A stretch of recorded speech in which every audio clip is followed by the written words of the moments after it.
So hi, welcome everyone. Good evening. आवाज आ रही है सबको? Puneet, Adnan, very good evening to everyone. I hope everybody can hear me.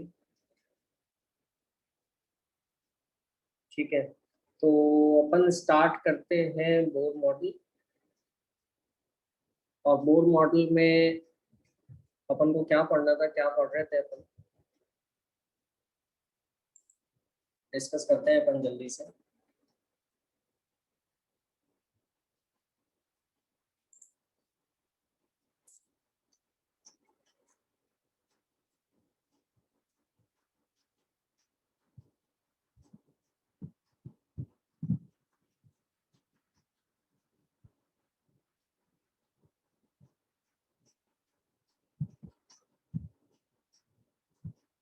देखिए, इससे पहले अपन ने रदरफोर्ड मॉडल लिखा था, but Rutherford model was unable to explain the stability of an atom.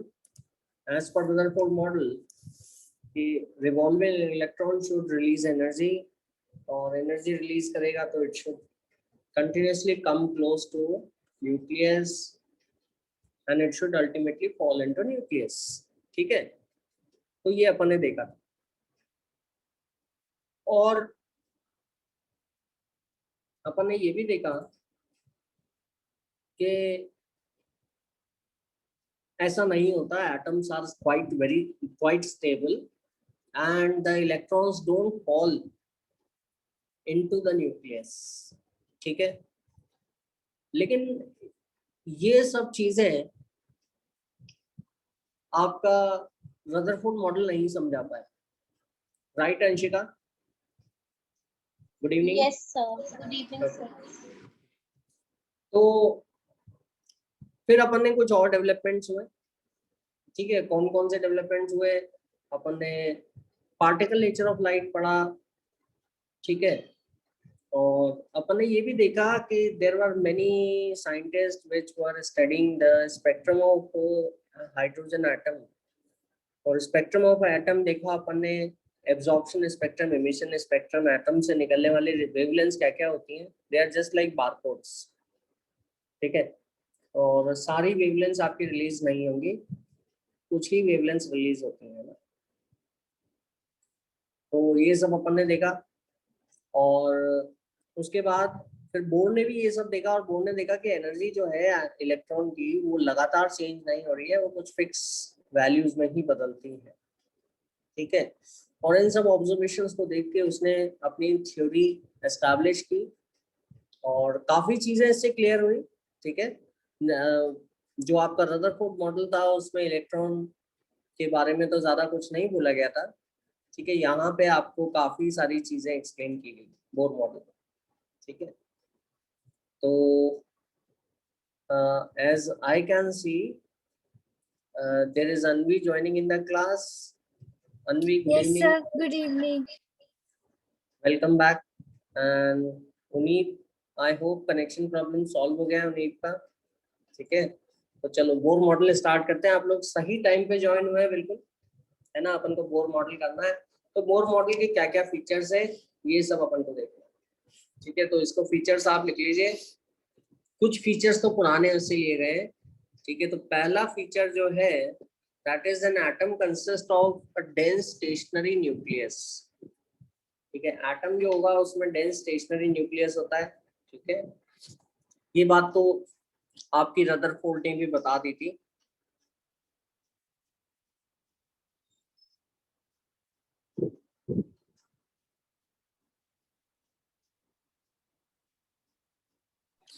Sir हाँ बेटा बताओ।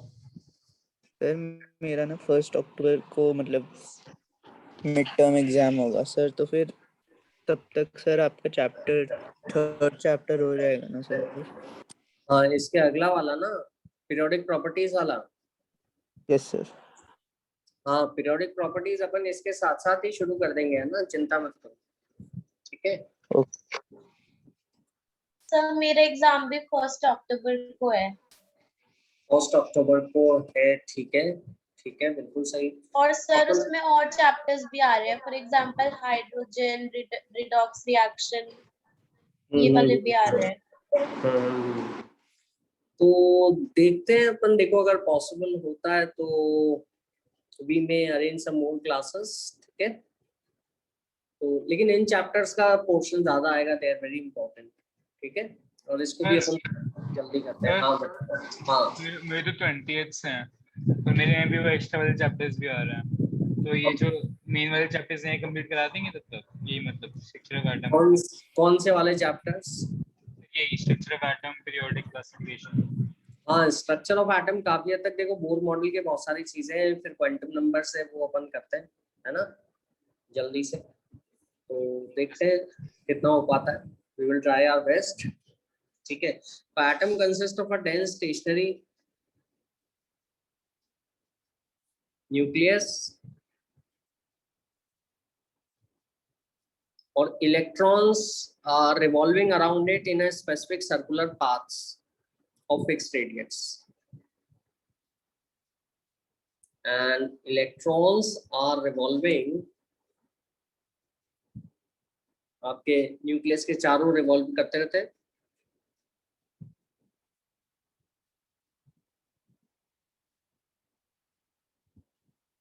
Around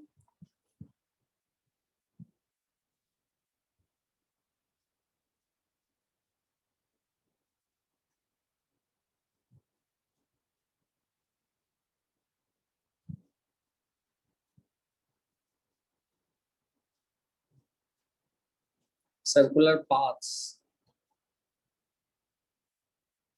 of fixed radius. अच्छा, रेडियस की बात रदरफोर्ड ने नहीं की थी, ये अपन जानते हैं। रदरफोर्ड एक्चुअली समझा भी नहीं पाया था, उसमें तो वो घूमता हुआ अंदर आता हुआ कोलैप्स हो रहा था, ठीक है। फिक्स रेडियस और एनर्जी भी फिक्स होगी यहाँ पर,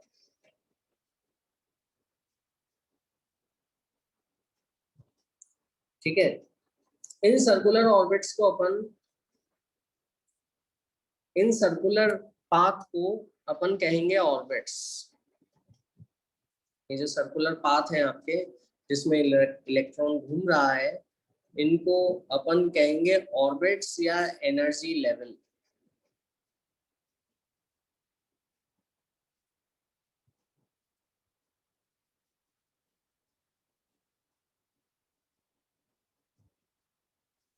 और ये होगा आपका के एल एम एन, इस तरह से। इससे आप फेमिलियर हैं, आपके जूनियर क्लासेस में भी आपने पढ़ा होगा। तो कैपिटल लेटर से, सिंबल से भी रिप्रेजेंट कर सकते हो आप, है ना। इसको शेल भी कहते हैं अपन, ऑर्बिट, एनर्जी लेवल, शेल, इसमें इलेक्ट्रॉन घूम रहे, शेल्स, ऑर्बिट्स, एनर्जी लेवल। तो के का मतलब होगा first shell, second shell and so on,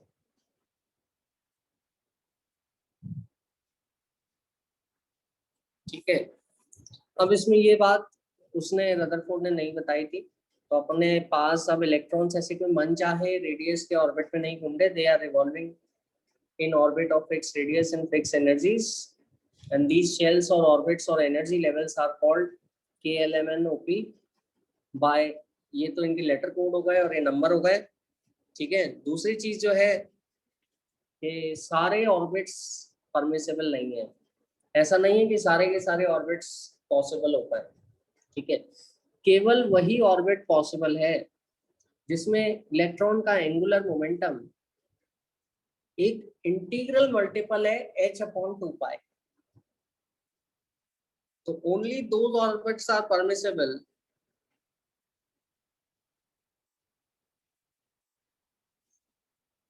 angular momentum का फॉर्मूला क्या होता है अनवी?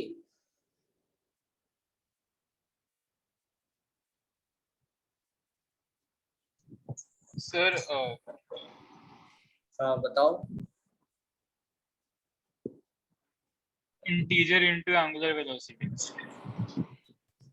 हाँ, लीनियर मोमेंटम तो अपन जानते ही है, मास इनटू वेलोसिटी होता है ना। और अगर कोई चीज घूम रही होती है तो दैट इज उसका एंगुलर मोमेंटम mvr होता है। Only those orbits are permissible in which the angular momentum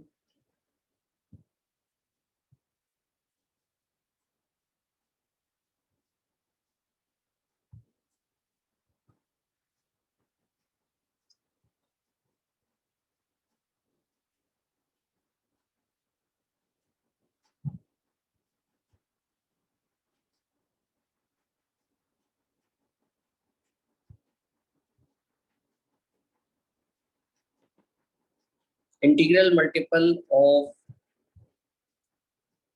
h तो कांस्टेंट है, प्लैंक्स कांस्टेंट अपन ने देखा ही था, h/2 पाई। ठीक है, कोई चीज मूव कर रही है तो उसका लीनियर मोमेंटम mv होता है। और अगर इफ समथिंग इज रोटेटिंग तो उसका एंगुलर मोमेंटम होगा, है ना। और मास इनटू वेलोसिटी, और अगर घूम रहा है रेडियस r में ऑर्बिट में तो इनटू r, mvr। तो mvr तो उसका एंगुलर मोमेंटम हुआ और इज इक्वल टू h/2 पाई का मल्टीपल। ठीक है, सर 1 मिनट थोड़ा ऊपर करना। h/2 पाई का मल्टीपल, h/2 पाई का मल्टीपल। इसमें m तो मास किसकी बात कर रहे हैं अपन ने, किसका एंगुलर मोमेंटम की बात की जा रही है, इलेक्ट्रॉन के मोमेंटम की बात की जा रही है जो एक एटम में न्यूक्लियस के चारों ओर घूम रहा है। तो उसका m जो है मास ऑफ इलेक्ट्रॉन है, इसको आप ऐसे भी लिख सकते हो MEVE। r उसका, हाँ r उसका ऑर्बिट है का रेडियस है ना, n उसका शेल नंबर है। समझ आया। तो जैसे फर्स्ट ऑर्बिट में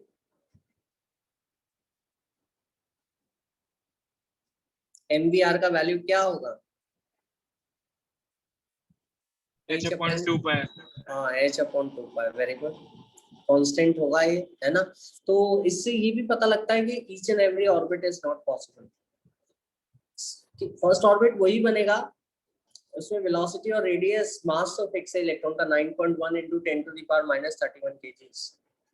तो केवल जिसमें वेलोसिटी और रेडियस और मास का प्रोडक्ट जो है h/2 पाई आएगा वही फर्स्ट ऑर्बिट बन पाएगा, और उतना ही डिस्टेंस पे रेडियस वाले पे इलेक्ट्रॉन घूमता होगा, वरना नहीं घूमेगा। ठीक है, सेकंड ऑर्बिट में mvr, mass of electron, velocity of electron, radius of electron of the orbit is equal to nh/2, h/2 पाई होगा तो h/pi। समझ गए? Is it clear? And so on। तो ये बात बहुत इंपॉर्टेंट है और ये बात नहीं है बिल्कुल अपने लिए। ठीक है, क्योंकि ये बात उसने ऐसी कोई भी बात रदरफोर्ड ने नहीं बताई थी। एज पर रदरफोर्ड कौन सा ऑर्बिट होगा, क्या होगा, इस बारे में कोई भी बात नहीं की गई थी। समझ गए? दूसरी एक और बहुत इंपॉर्टेंट बात है, रदरफोर्ड के हिसाब से तो इलेक्ट्रॉन कंटिन्यूअसली घूमता हुआ अपना ऑर्बिट छोटा करता जा रहा था, रेडियस छोटा होता जा रहा था, और वो ultimately fell into the nucleus, है ना। It was unable to explain the stability. लेकिन यहाँ पर अपन देख रहे हैं कि ऐसा नहीं है। There are certain orbits in which the electron can rotate, revolve around the nucleus, और वो वाले ऑर्बिट है जिसमें उसका रिवोल्यूशन करते वक्त जो एंगुलर मोमेंटम है इलेक्ट्रॉन का, that is whole number multiple of h/2 pi. ठीक है, दूसरी चीज जो अगला पॉइंट है दैट इज कि as long as the electron, है ना, उसमें रदरफोर्ड में तो बोला इलेक्ट्रॉन कंटिन्यूअसली एनर्जी रिलीज कर रहा है और उसकी स्पीड स्लो होती आ रही है ना, और वो अंदर जाके न्यूक्लियस में गिर गया, है ना, न्यूक्लियस ने उसको अट्रैक्ट कर लिया।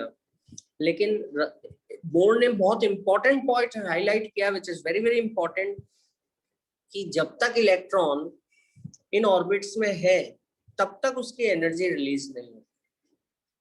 जब तक इन ऑर्बिट्स में, कौन से ऑर्बिट्स में, जो ऊपर वाला फॉर्मूला जिसमें एंगुलर मोमेंटम h/2 पाई के मल्टीपल है, मैं जैसे फर्स्ट ऑर्बिट में अगर एंगुलर वो होगा जिसमें एंगुलर मोमेंटम h/2 पाई होगा, सेकंड में H/pi होगा, थर्ड ऑर्बिट में 3H/2 होगा। तो जब तक इलेक्ट्रॉन इन ऑर्बिट्स में घूम रहा है अपने अपने रेस्पेक्टिव फर्स्ट सेकंड थर्ड, तब तक वो कोई एनर्जी ना तो एब्जॉर्ब करेगा ना वो इमिट करेगा। हाँ, ऑर्बिट चेंज करता है ना, लोअर एनर्जी से हायर एनर्जी पे जाता है तो एनर्जी एब्जॉर्ब करेगा, या हायर से लोअर पे आता है तो एनर्जी इमिट करेगा। ठीक है, तो ये बहुत इंपॉर्टेंट पॉइंट है and a very good correction in Rutherford model. ठीक है, तो as long as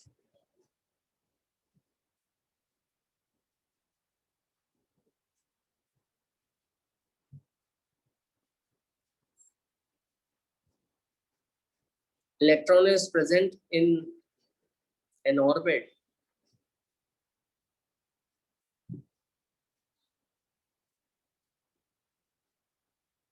its energy remain fixed.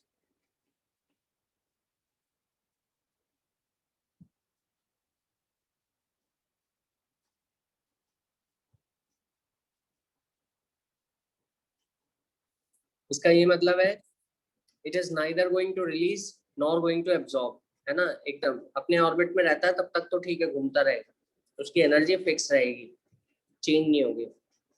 और energy change occurs only when the electron changes its orbit. Energy change कब होगा?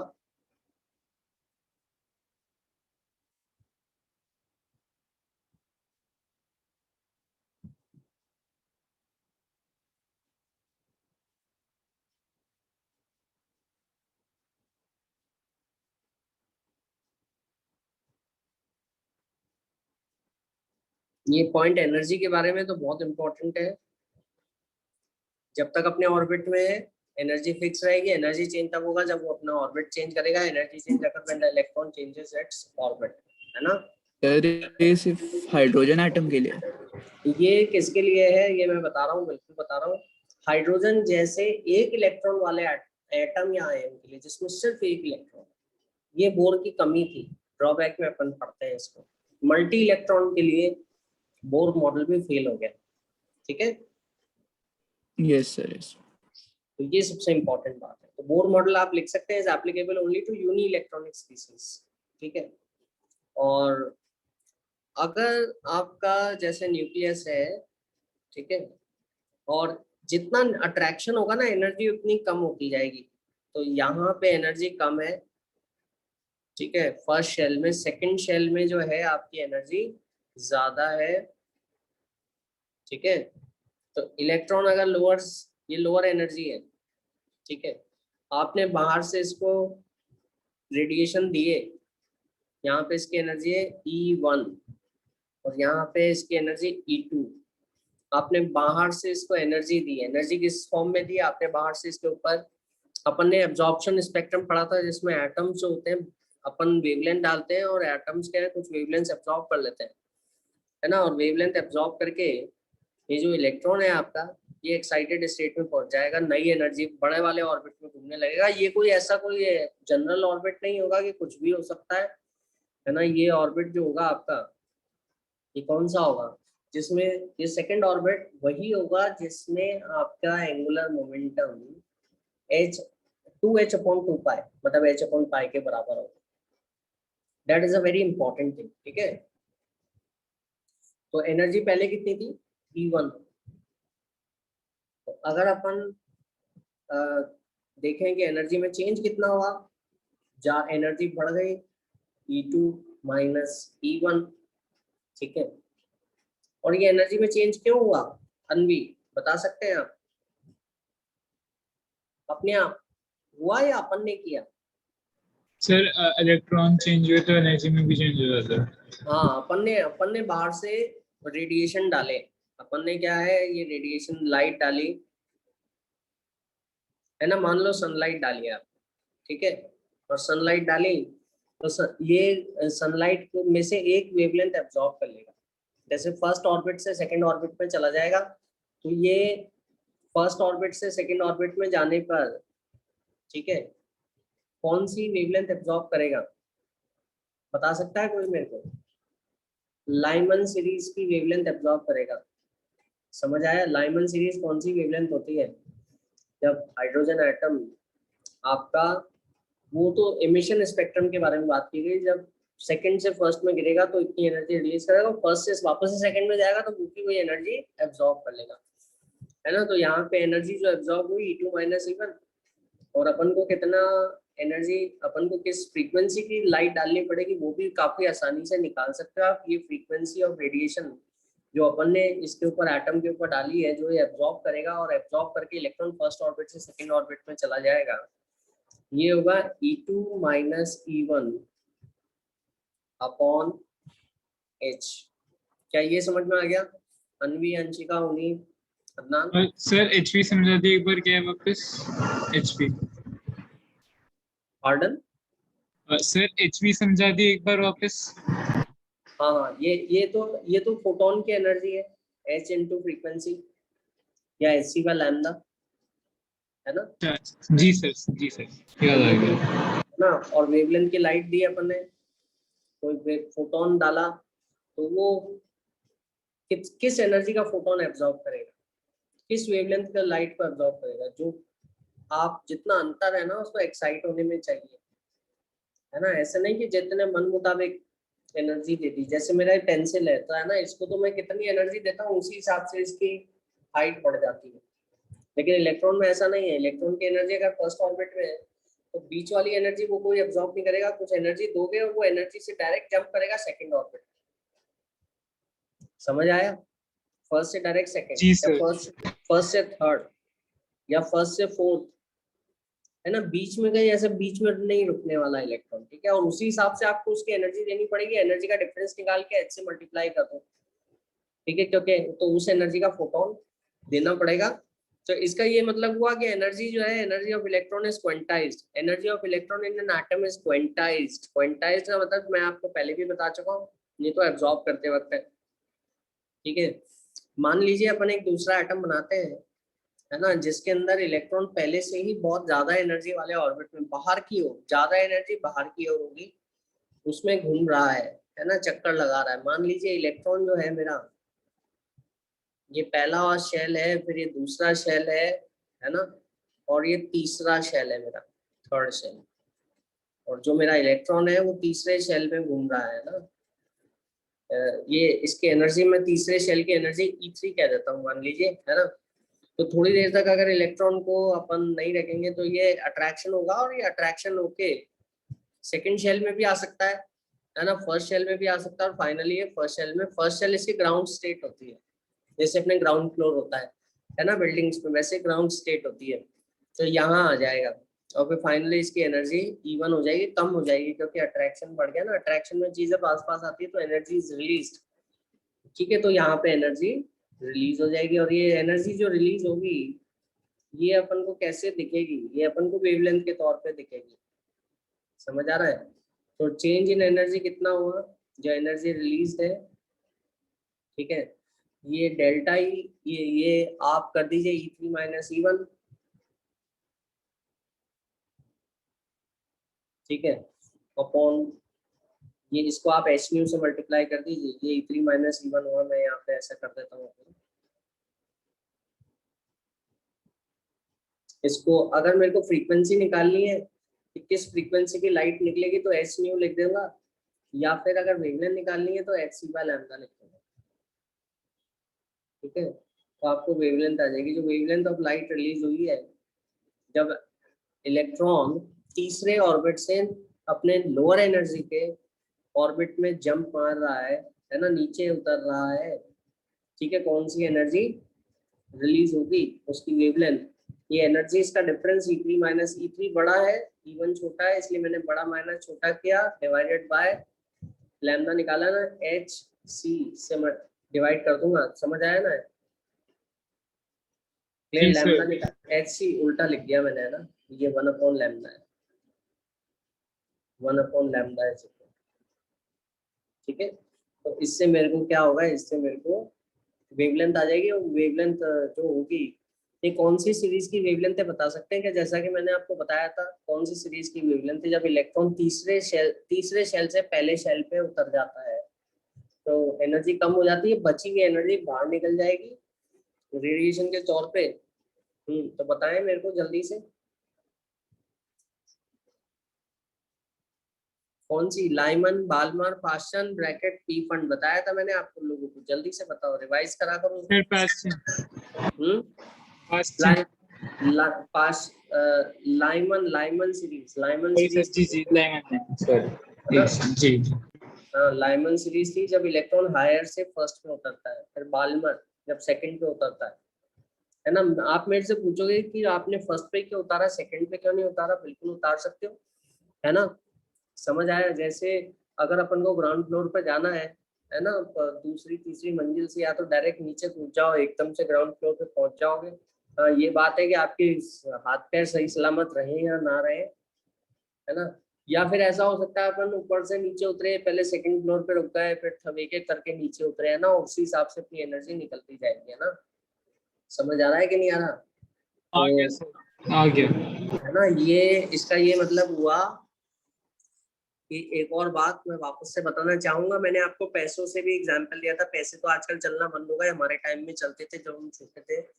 आजकल सिर्फ रुपए, 1 रुपी कॉइन चलता है ना। तो पेमेंट जो आप फिजिकली करते हो वो क्वांटाइज्ड है, जिसका मल्टीपल है 1 रुपी कॉइन के मल्टीपल में कर सकते हो। इलेक्ट्रॉनिक पेमेंट की बात नहीं कर रहा, है ना। तो इसी तरह से energy of electron is also quantized. Energy can not have energy of, ये लिख लेना आप लोग, energy of electron in an atom is quantized.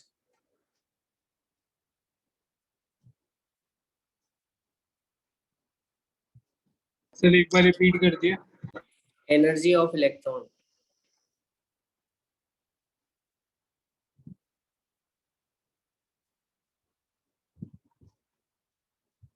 In an atom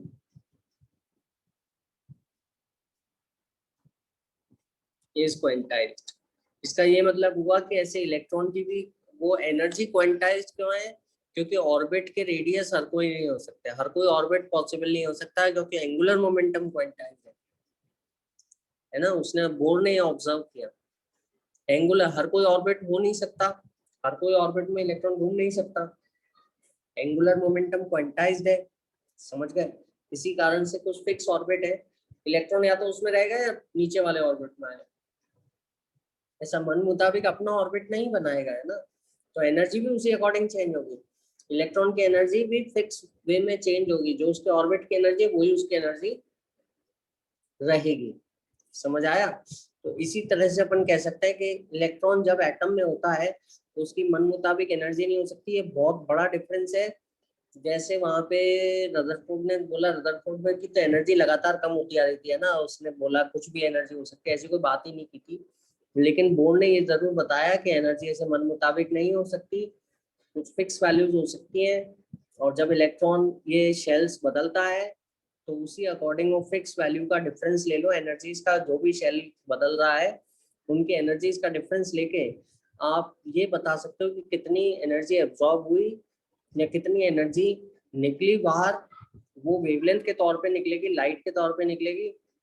तो अगर आप उसको एच से डिवाइड कर दोगे तो आपको फ्रीक्वेंसी मिल जाएगी, या अगर आप एच सी बाय डेल्टा ही कर दोगे तो आपको उसी अकॉर्डिंग वेवलेंथ मिल जाएगी, जो वेवलेंथ आपकी एमिट होगी। इसी वेवलेंथ को अगर आप वापस, इसी वेवलेंथ की लाइट अगर एटम पे डालोगे तो इलेक्ट्रॉन वापस से फर्स्ट ऑर्बिट से तीसरे ऑर्बिट पे चला जाएगा, उतनी एनर्जी से उतने ही ऑर्बिट पे वापस जाएगा। समझ आ गया? अगर ये क्या होगा, अगर मान लीजिए, ठीक है, कि अगर अपन बीच की कोई एनर्जी देते हैं तो क्या होगा, तो बीच की कोई एनर्जी दोगे, है ना, तो इलेक्ट्रॉन नहीं जाएगा आगे, वो फिक्स वैल्यू होनी चाहिए, है ना। तो इट इज जस्ट लाइक कि आपका फ्रेंड फर्स्ट फ्लोर पे है और आप ग्राउंड फ्लोर पे हैं, and you are trying to throw a ball, है ना। तो आप कुछ फिक्स एनर्जी दोगे, उससे कम दोगे तो बॉल नीचे गिर जाएगी। समझ आ गया? तो तब जब फिक्स एनर्जी से बॉल थ्रो करोगे तभी वो आपके फ्रेंड के कैच कर पाएगा, उस लेवल पे जा पाएगा, है ना। और अगर आपका फ्रेंड वापस से वो बॉल आपको थ्रो कर देता है तो वो एनर्जी वापस से रिलीज हो गई। ठीक है, तो ये सबसे इम्पोर्टेंट बात है। अच्छा, बोर ने और भी बातें बताई, ये बहुत बोर ने काफी हद तक कैलकुलेशन भी कर ली है, रेडियस भी निकाल दिए, है ना। तो रेडियस कैसे निकाला, कैलकुलेशन कैसे किया, ये बड़ा सिंपल सा है, अपन ये फिजिक्स के क्लासिकल मैकेनिक्स के फॉर्मूले लगाएंगे और उससे कर लेंगे। जैसे ये तो न्यूक्लियस है ना, ये न्यूक्लियस है और मान लीजिए कि इलेक्ट्रॉन इसके चारों चक्कर लगा रहा है ना, किसी किसी ऑर्बिट जिसका रेडियस फिक्स है, उसका रेडियस है r, ठीक है r। तो सबसे पहली बात ये इलेक्ट्रॉन है आपका।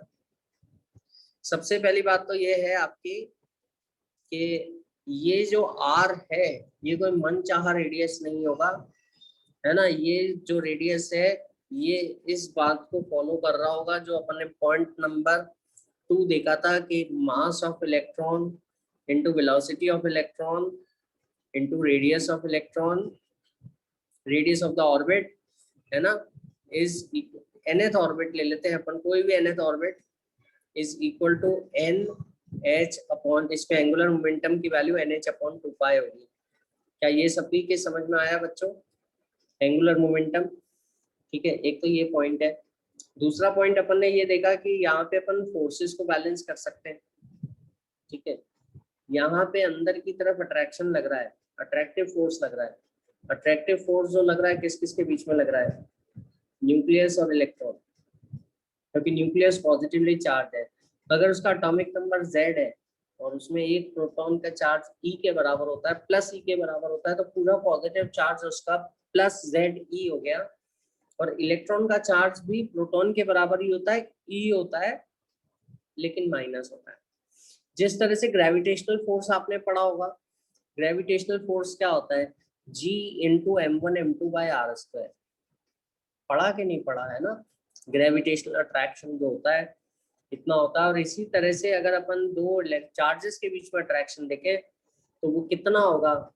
वो होगा इलेक्ट्रोस्टैटिक फोर्स ऑफ अट्रैक्शन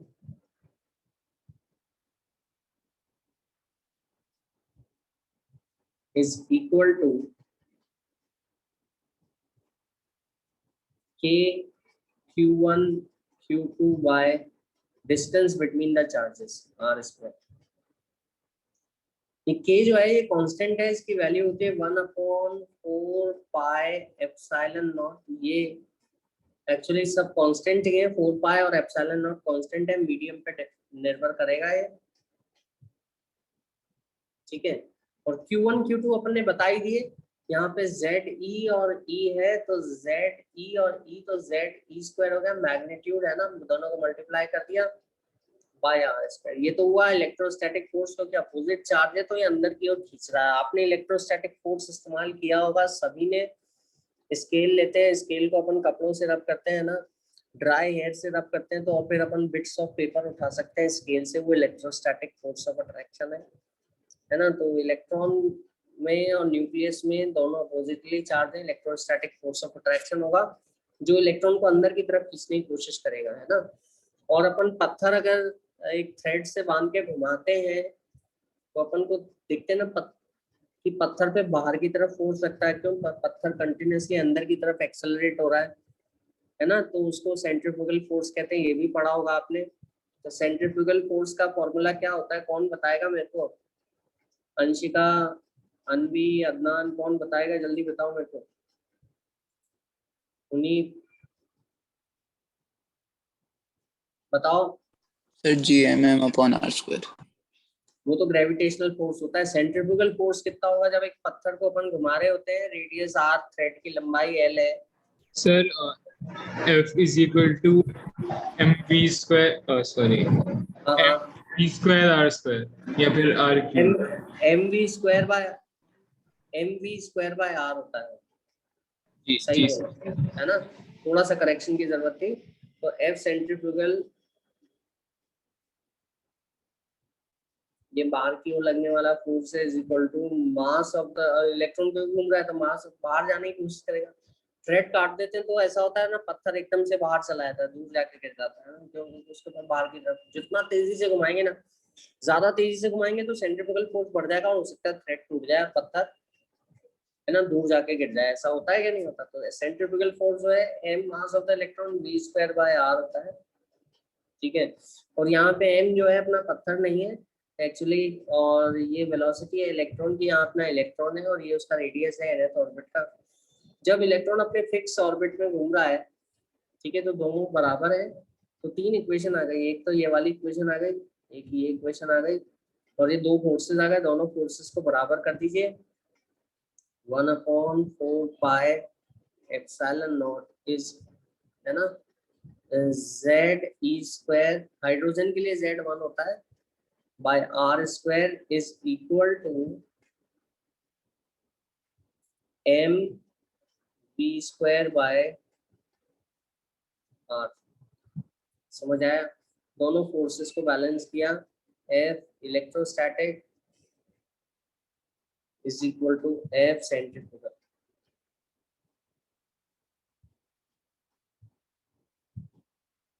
ठीक है, दोनों को बैलेंस कर दिया। समझ में आया कि नहीं आया? अब इक्वेशन, फर्स्ट इक्वेशन भी है, उसको भी अपन काम में ले सकते हैं,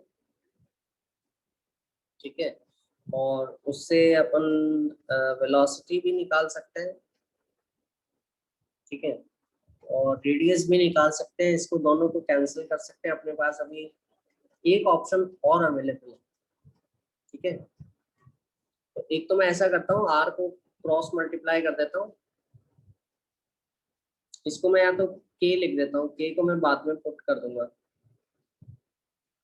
ये छोटे K से रिप्रेजेंट करते हैं इसको, कांस्टेंट को, है ना। तो मैं ऐसा करता हूँ, KZ(E²)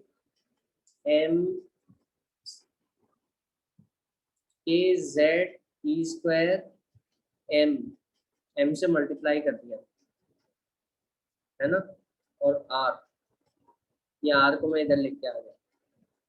इस R² को मैंने कैंसिल नहीं किया, है ना। आपको लग रहा होगा अरे तो कैंसिल हो रहा है, कैंसिल क्यों नहीं कर रहा मैं, है ना। लेकिन देखो, मैं एक चीज करना चाह रहा हूँ। मैंने m² हो गया, क्यों, एक m तो पहले से था इधर, मैंने दोनों तरफ m से मल्टीप्लाई कर दिया, इधर भी और इधर भी। तो राइट हैंड साइड पे एक m तो था, लेफ्ट हैंड साइड में मैंने m से मल्टीप्लाई किया, राइट हैंड साइड पे भी किया, तो m² हो गया। v² तो पहले से ही था, है ना। अच्छा, R² को मैं इधर सीधे हाथ पे ले आया, जो उल्टे हाथ पे डिनोमिनेटर में था, ये वाला R² है ना, उधर लेके आ गया, क्रॉस मल्टीप्लाई कर दिया, m² v² R², और इधर आ गया मेरे पास R। ऐसा क्यों कर रहा हूँ मैं, R को कैंसिल क्यों नहीं किया? ये m² v² R² जो है, ये इसकी वैल्यू मेरे पास है, देखो, क्योंकि बोर्ड ने बोला था कि एंगुलर मोमेंटम क्वांटाइज होता है, तो ये एंगुलर मोमेंटम mv(r) इलेक्ट्रॉन का स्क्वायर है, तो ये हो गया n²h²/4π²। क्या यहाँ तक समझ में आया बच्चों? n²h² mvr=nh/2π रख दिया और इसको स्क्वायर कर दिया। क्या ये बात समझ में आ रही है सबके? बस फिर मैं इसको और इसको इक्वेट कर देता हूँ, तो जो रेडियस है nth ऑर्बिट का आ गया मेरे पास, n²h²/4π² mkz(v²) आ गई बात समझ में? ये सभी कांस्टेंट है, सभी कांस्टेंट की वैल्यू अपन को रखनी होगी, जिससे अपन रेडियस निकाल पाएंगे किसी भी nth ऑर्बिट का। अब आप बोलोगे इतने सारे कांस्टेंट की वैल्यू रखते रखते तो कई साल बीत जाएंगे, क्वेश्चन कैसे सॉल्व होगा, है ना। तो बात भी सही बोली आपने, h की वैल्यू रखोगे, 4π की वैल्यू रखोगे, k की वैल्यू रखोगे, मास ऑफ इलेक्ट्रॉन की वैल्यू रखोगे, चार्ज ऑफ इलेक्ट्रॉन e की वैल्यू रखोगे, है ना, पाई की वैल्यू रखोगे। समझ आया कि नहीं आया? तो देखो, ऐसे हर बार अपन इस तरह से वर्क करने की बजाय थोड़ा सा ऐसा करते हैं कि ये सारे कांस्टेंट को एक साथ मिला देते हैं और सबका वैल्यू रख कर उसका वैल्यू सॉल्व ही कर लेते हैं, ताकि बार बार अपन को ये वैल्यू ना निकालनी पड़े। आई बात समझ में? ठीक है, तो ये जो वैल्यू आएगी, ये सभी, ये देखिए ये कांस्टेंट है h, ये कांस्टेंट, मैं या तो ऐसा करता हूँ अलग कलर से मार्क कर देता हूँ जिससे आपको समझ में आ जाएगा, ग्रीन कलर से मार्क कर देता हूँ, आपको कांस्टेंट इजीली समझ में आ जाएंगे। ठीक है, तो ये आपका कांस्टेंट हो गया, 4π कांस्टेंट हो गया, mass of electron k constant है, ठीक है आपका, और ई स्क्वायर कांस्टेंट है, चार्ज का स्क्वायर, ये सब कांस्टेंट है, इसका वैल्यू मैंने रख दिया, और इसका जो वैल्यू आया, ये आया 0.0529। ध्यान से देखिएगा, है ना, इससे अपन मेहनत से बच जाएंगे। 0.0529 into n square by z, क्योंकि ये रेडियस है, रेडियस मतलब लेंथ होती है, ये इसकी जो यूनिट है वो है नैनोमीटर, है ना, ये बात भी ध्यान रखिएगा, है ना। नैनोमीटर मतलब होता है 10⁻⁻⁹। तो अब अपन को बहुत रिलीफ मिल गया, now we are very relax, we don't have to put all these values of these constant every time to get our answer। तो सभी कांस्टेंट को रखकर अपन ने एक वैल्यू दे दी, वो 0.0529 एंगस्ट्रॉम में हो सकती है, या कोई बोले मेरे को पिको, पिको होता है 10⁻⁻⁹, है ना। तो ये 10 की पिको मतलब होता है 10⁻⁻12 नैनो, नो, नैनोमीटर जो होता है वो 10⁻⁹ मीटर होता है। पिकोमीटर जो होता है वो होता है 10⁻⁻10, 10⁻⁻12, एंगस्ट्रॉम होता है 10⁻⁻10, है ना, ये होता है। अगर आप पिकोमीटर में इसको एक्सप्रेस करना चाहते हैं, है ना, तो ये 3 जीरो और मल्टीप्लाई डिवाइड कर देंगे, तो मल्टीप्लाई, इसको मल्टीप्लाई किया और डिवाइड किया, है ना, तो ये 3 जीरो इधर के क्या 0.52.9। आप एक वैल्यू याद रख सकते हो, एन स्क्वायर बाय जेड। अलग अलग एटम होंगे, एन पहले और शेल का रेडियस, दूसरे शेल का रेडियस, कौन सा शेल है, n square by z picometer के अंदर nth ऑर्बिट की ये वाली लेंथ होगी। क्या समझ में आया सभी के? कोई डाउट? अनवी, अंशिका, सही है। अरमान, ठीक है, ध्यान रखोगे बिल्कुल उन्हीं। तो इससे जल्दी से अपन कर सकते हैं, रेडियस निकालने को आ जाए बिल्कुल करा जा सकता है। ठीक है, कुछ क्वेश्चंस अपन देख लेते हैं जल्दी से कि रेडियस निकाल पाते हैं या नहीं निकाल पाते, है ना, और वेलोसिटी भी इसी तरह से आ जाएगा। ठीक है, एक और बात बता दूं मैं, बोर मॉडल जो है ना आपका, जैसा कि अभी आपने पूछा था, हाइड्रोजन लाइक एटम्स स्पीसीज पे एप्लीकेबल होगा, मतलब हाइड्रोजन में एक इलेक्ट्रॉन है उस पर एप्लीकेबल होगा, हीलियम में 2 इलेक्ट्रॉन है तो हीलियम पे नहीं होता, लेकिन हीलियम प्लस पे होता है। हीलियम प्लस में एक ही इलेक्ट्रॉन रह जाएगा, जैसे हीलियम का एटॉमिक नंबर 2, एक हटा दिया।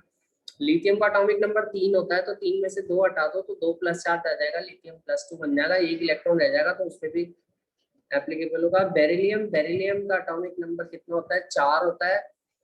अगर बोर मॉडल लगाना है तो बोर मॉडल एक ही इलेक्ट्रॉन के लिए लग सकता है, जब एक इलेक्ट्रॉन हो तो 3 इलेक्ट्रॉन हटाने पड़ेंगे आपको, है ना, you have to remove the 3 electron. तो B3+ पे भी लगाया जा सकता है, लेकिन बेरिलियम पे नहीं लगाया जा सकता। ठीक है, छोटा सा सवाल करते हैं, calculate the radius ratio of the third quantum state.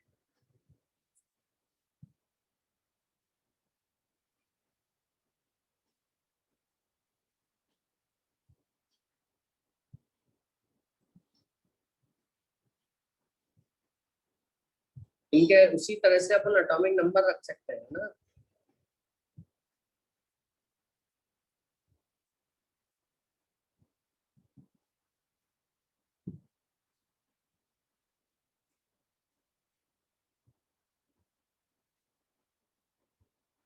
Of the third quantum state, ठीक है, of Li2+ and the fourth excited state of He+ ion। सवाल करने से पहले मेरी बात जरूर ध्यान से सुनिएगा, पहले क्वेश्चन लिख लो। एंड फोर्थ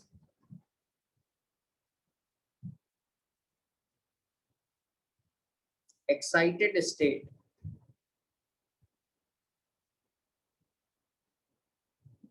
ठीक है,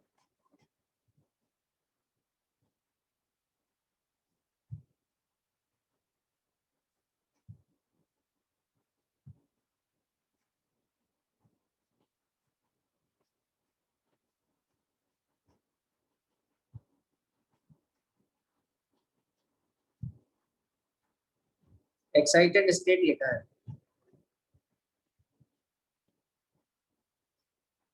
एक्साइटेड स्टेट का क्या मतलब है? ग्राउंड स्टेट मैंने बताई थी।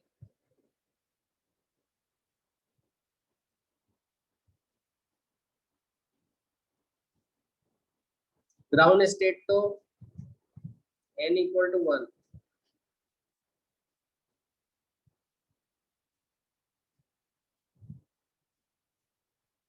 जो पहला शेल है। जो n इक्वल टू 2 होगा वो सेकंड क्वांटम स्टेट कहलाती है ना, सेकंड स्टेट में या थर्ड। अच्छा, ये इलेक्ट्रॉन एनर्जी लेकर इसमें आया ना, एनर्जी लेके पहले से दूसरे शेल में आया, तो ये पहली बार एक्साइट होके आया, तो पहली बार जब एक्साइट होगा तो हायर जाएगा, है ना, तो इसको कहते हैं फर्स्ट एक्साइटेड स्टेट।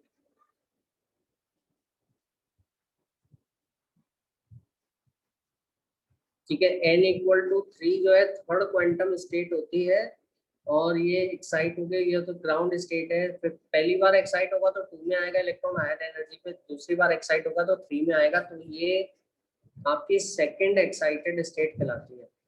क्या ये समझ में आया सभी के?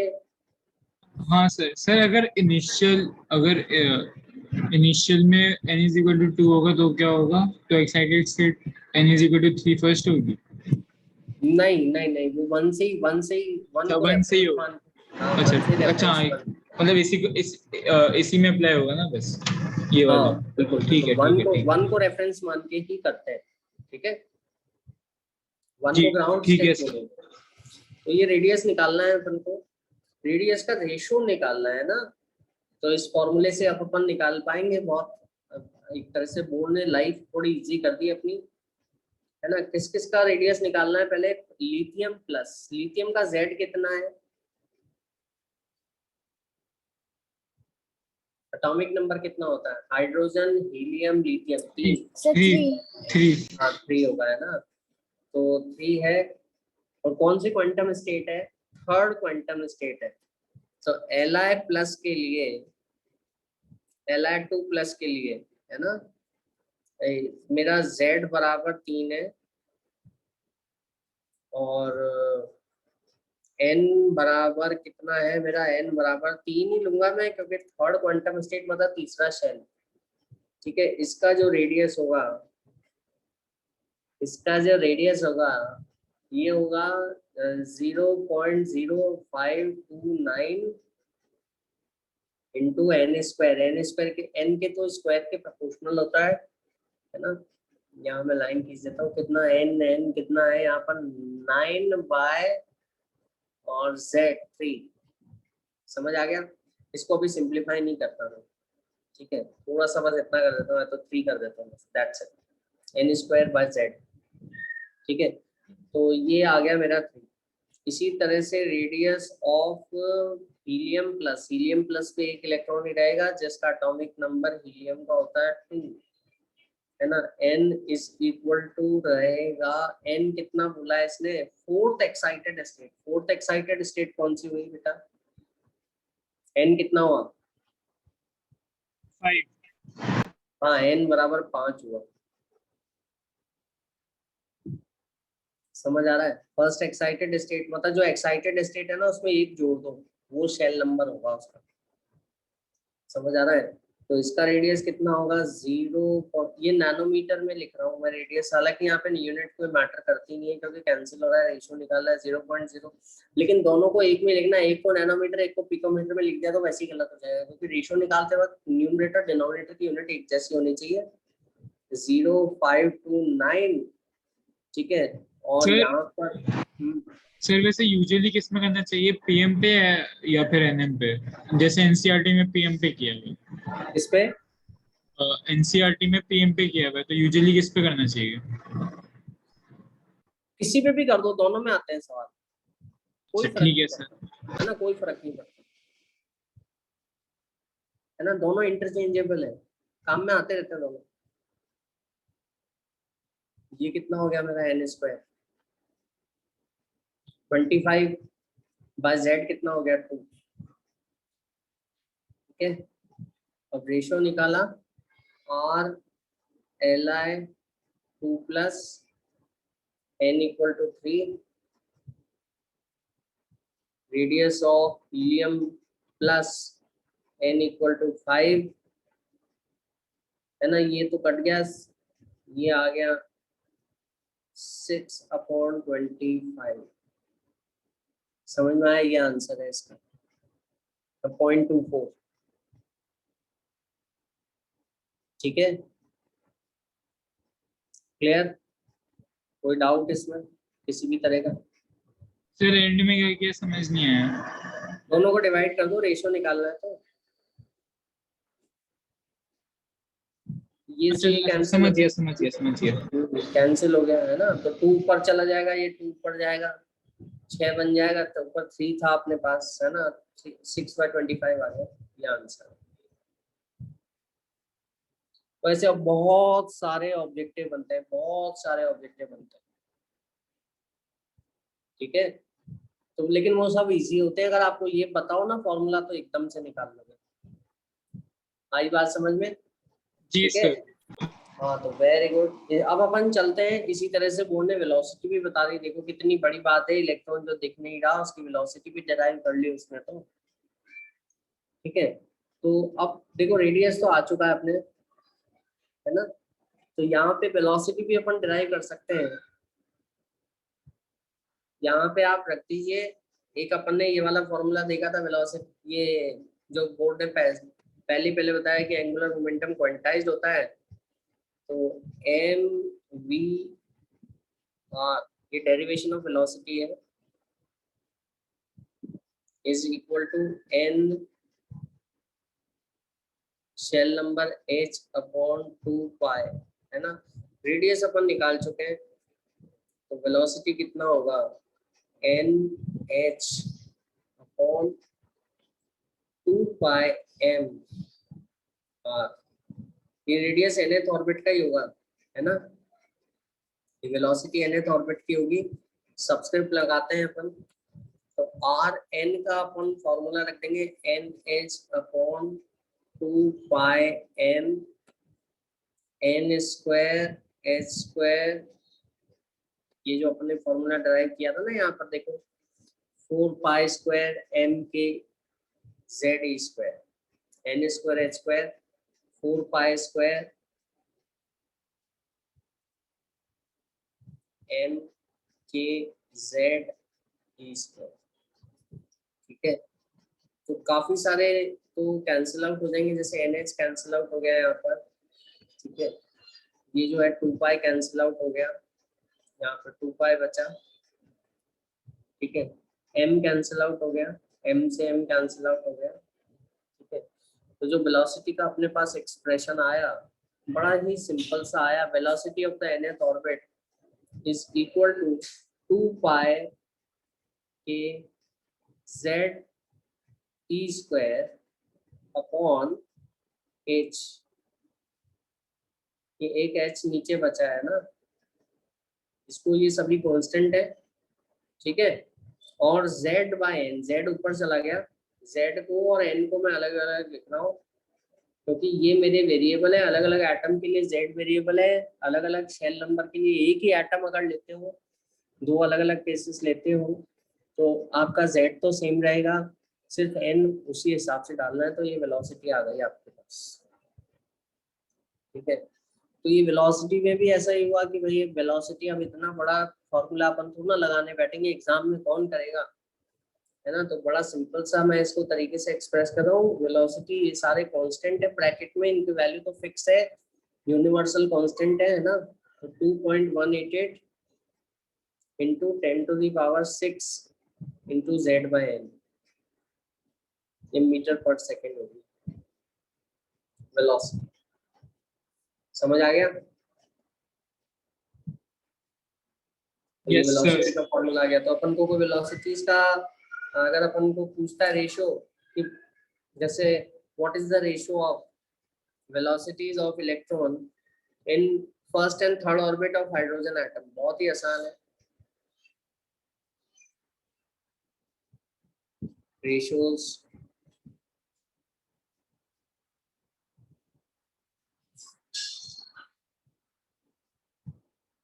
Ratio of velocity of electron in hydrogen atom, यहाँ पे Z फिक्स है क्योंकि अपन हाइड्रोजन एटम ले रहे हैं।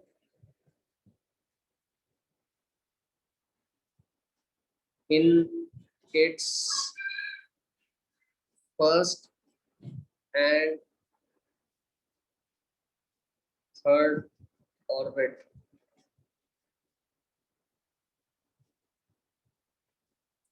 ratio of velocity of electron in hydrogen atom in its first and third orbits कितना होगा? v1 upon v3।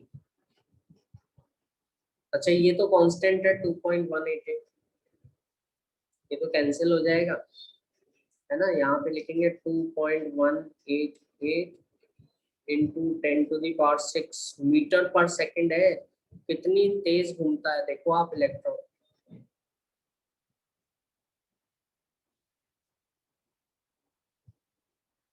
ठीक है, Z तो 1 है, यहाँ पे 1/1 कर दिया मैंने, हाइड्रोजन है, यहाँ पे 1/3 कर दिया। ठीक है, तो कितना हुआ? 3.1। जी सर। ये कैंसिल हो गए बाकी टर्म्स तो ये करीब क्या होगा अपना कि तीसरे ऑर्बिट में जो वेलोसिटी है उसका 3 टाइम्स कर दो। फर्स्ट ऑर्बिट में बहुत तेजी से घूमेगा, जितना पास आता जाएगा ना n के इनवर्सली प्रोपोर्शनल है, ये ध्यान रखना। ये क्वेश्चंस आते हैं, ऑब्जेक्टिव आते हैं, इसमें ध्यान रखिएगा किसके प्रोपोर्शनल किसके इनवर्सली प्रोपोर्शनल। समझ आ रहा है? जी सर। और इसी तरह से फ्रीक्वेंसी भी आप निकाल सकते हो। फ्रीक्वेंसी में आपको डायरेक्टली बता देता हूँ, आप खुद डिराइव कर लेना। इसी तरह से आप खुद ही डिराइव कर सकते हो बहुत आसानी से। फ्रीक्वेंसी ऑफ रिवॉल्यूशन मतलब नंबर ऑफ रिवॉल्यूशंस पर सेकंड। ठीक है, वो फॉर्मूला मैं आपको बता देता हूँ, बड़ा सिंपल सा है। ऐसे दिखने में बड़े कॉम्प्लिकेटेड लग रहे हैं फॉर्मूले, लेकिन है बहुत आसान, सारे कांस्टेंट ही तो हैं उसमें। और सिंपल अपन न्यूटोनियन मैकेनिक्स से तो लगा रहे हैं कि फोर्सेस बैलेंस की है, बस एक इक्वेशन एक्स्ट्रा थी mvr = nh/2, बस बाकी तो सब हो गए। ठीक है, तो number of revolutions,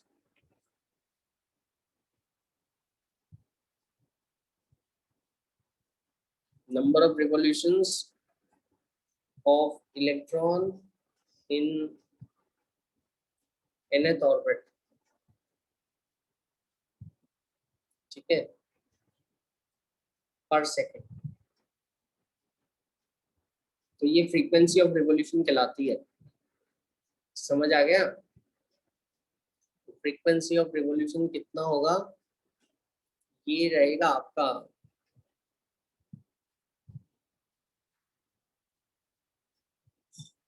velocity upon 2πr, velocity upon circumference. Velocity तो कितने मीटर पर सेकंड गया, और सरकमफ्रेंस एक सरकमफ्रेंस कितना लेंथ है उससे डिवाइड कर दो, तो आपको मालूम पड़ जाएगा कि कितना फ्रीक्वेंसी आ रही है ना। कितने चक्कर लगा रहा है इलेक्ट्रॉन, कितने टाइम्स सरकमफ्रेंस के चक्कर लगा रहा है ना। तो ये इजीली हो जाएगा। ये मैं डायरेक्टली डिराइव कर देता हूँ। ये आपको पूरा ये कुछ पूछेगा नहीं, लेकिन जो पूछेगा वो ये पूछेगा कि जब आप करोगे तो एक्सप्रेशन जो होगा ये z² बाय n³ के प्रोपोर्शनल आएगा। ये ध्यान रखना, मतलब n बढ़ता जाएगा ना तो फ्रीक्वेंसी ऑफ रिवॉल्यूशन कम होता जाएगा। बड़े ऑर्बिट में धीरे धीरे घूमेगा, छोटे ऑर्बिट में जल्दी जल्दी घूमेगा।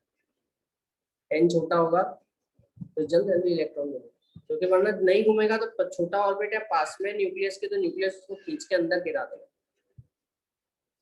समझ आ गया? ये तो ये इस तरह से फॉर्मूला आप डिराइव कर सकते हो, ये खुद कर लेना बस, लेकिन ये जरूर ध्यान रखना, बस इतना सा आ जाता है। तो रेशियो निकालना है तो इजीली आप कर सकते हो बिल्कुल। ठीक है, अब अपन सबसे इम्पोर्टेंट पार्ट पे आ रहे हैं, क्योंकि अपन ने जो, तो ये फ्रीक्वेंसी अपन ने 3 चीजें निकाली, रेडियस निकाला, स्पीड निकाली और फ्रीक्वेंसी ऑफ रिवॉल्यूशन निकाला। ठीक है, अब अपन एक बहुत ही इम्पोर्टेंट पॉइंट पे जा रहे हैं, वो है एनर्जी। एनर्जी ऑफ इलेक्ट्रॉन कैसे निकालेंगे। ठीक है, और एनर्जी को भी अपन क्या करेंगे, सिंप्लीफाई कर लेंगे। ठीक है, एनर्जी बहुत जरूरी है निकालना, बहुत ज्यादा जरूरी। तो इलेक्ट्रॉन में 2 तरह की एनर्जी है। कौन कौन सी, कोई मेरे को बता सकता है कौन कौन सी एनर्जी? सर एक जो एमिट हो रही है और एक जो ऑब्जॉर्व हो रही है। नहीं, लेकिन वो अपने फिक्स ऑर्बिट में, तब तो कोई एनर्जी एमिट कर ही नहीं रहा।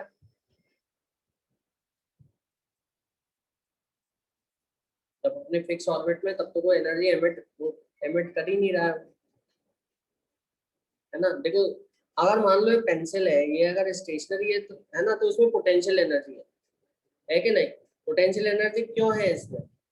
क्योंकि ग्रेविटेशनल अट्रैक्शन फोर्स लग रहा है अर्थ का इसके ऊपर। लेकिन अगर मैं इसको ड्रॉप कर देता हूँ तो ये नीचे गिरने लग जाएगी, और इसमें पोटेंशियल एनर्जी भी होगी और काइनेटिक एनर्जी भी होगी। ठीक इसी तरह से जो आपका एनर्जी है इलेक्ट्रॉन का, ठीक है, वो दो तरह का एनर्जी है। ठीक है, एनर्जी ऑफ जो इलेक्ट्रॉन है वो दो तरह का है। कौन कौन सा?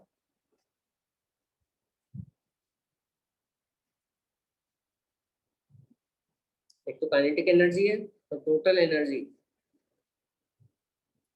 TE is equal to kinetic energy plus potential energy. Potential energy क्यों है? क्योंकि उस पर कोई अट्रैक्शन लगा रहा है। देखो, ये पेंसिल की पोटेंशियल एनर्जी क्यों है?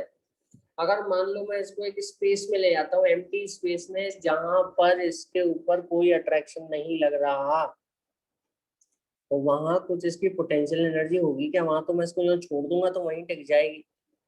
कहीं बाहर स्पेस में चला गया मैं, जहाँ कोई ग्रेविटेशनल फोर्स नहीं है, तो इसकी अभी पोटेंशियल एनर्जी क्यों है? क्योंकि इसके ऊपर ग्रेविटेशनल अट्रैक्शन फोर्स लग रहा है। इसी तरह से इलेक्ट्रॉन के ऊपर कौन सा अट्रैक्शन फोर्स लग रहा है? जल्दी से बताओ मेरे को।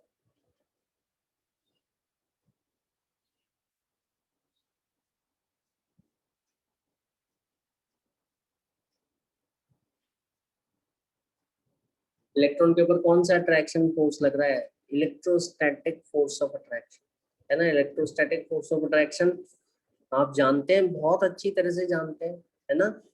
कैसे जानते हैं? मैंने अभी भी एग्जांपल दिया आपको स्केल का, कि स्केल को एक सिंथेटिक क्लॉथ से, सिल्क क्लॉथ से अपन रब करते हैं, और फिर we can use that scale to lift the bits of paper, है ना।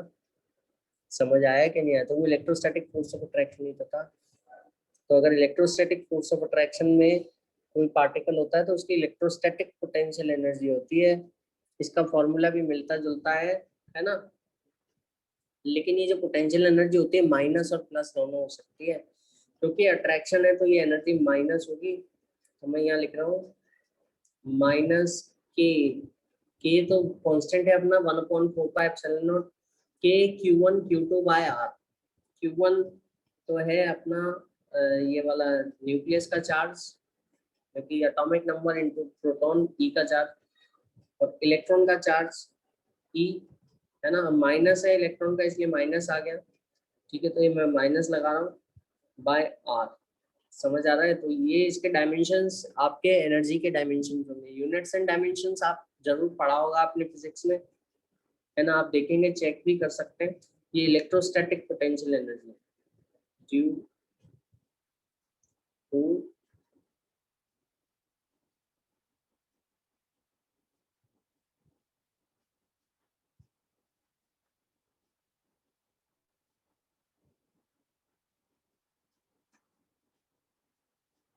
Electrostatic force of attraction. ठीक है, अब यहाँ पर ये दोनों टर्म्स जो है ये आपस में लिंक्ड है। इसको अपन वेलोसिटी रख सकते हैं, रेडियस रख सकते हैं। ठीक है, तो उससे अपन को इजीली आ जाएगा ये।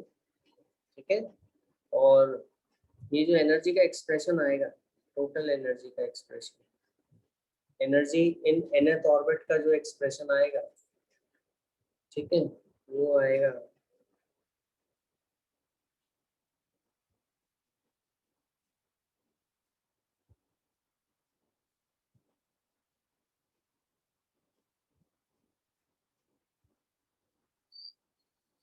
ये सब वैल्यूज रख सकते हैं अपन। तो अंशिका मैं एनर्जी बता रहा हूँ बेटा कि एनर्जी ऑफ इलेक्ट्रॉन कितना होगा। ठीक है, एनर्जी दो कारण से है, काइनेटिक एनर्जी और potential energy. Electrostatic force of attraction के कारण पोटेंशियल एनर्जी है। ठीक है, और काइनेटिक एनर्जी क्योंकि इलेक्ट्रॉन मूव कर रहा है, दो एनर्जी दोनों को सम किया, वैल्यू रखा, तो ये आ जाएगा। और ये जो वैल्यू आएगा ये फिर से दिक्कत हो गई अपने को, ठीक है, कि अपन कैसे कैलकुलेट करें, क्योंकि ये तो इतना बड़ा फॉर्मूला आ रहा है ना, तो अपन इसमें क्या करते हैं, सारे कांस्टेंट को अलग कर देते हैं, ठीक है, सारे कांस्टेंट की वैल्यू रख देते हैं, ठीक है, -2 पाई ये सभी कांस्टेंट है, सिवाय इसको z को छोड़कर और n को छोड़कर सभी कांस्टेंट वैल्यूज है ना, तो अपन सभी की वैल्यू रख देते हैं, तो ये आ गया En इज इक्वल टू, अब ये फॉर्मूला बहुत बहुत बहुत बहुत बहुत इंपॉर्टेंट है ना, -13.6 z² बाय n², यूनिट्स भी उतनी ही इंपॉर्टेंट है ना, ये यूनिट है इलेक्ट्रॉन वोल्ट में पर एटम, एक एटम के लिए एक इलेक्ट्रॉन की जो एनर्जी है वो -13.6 इंटू z² बाय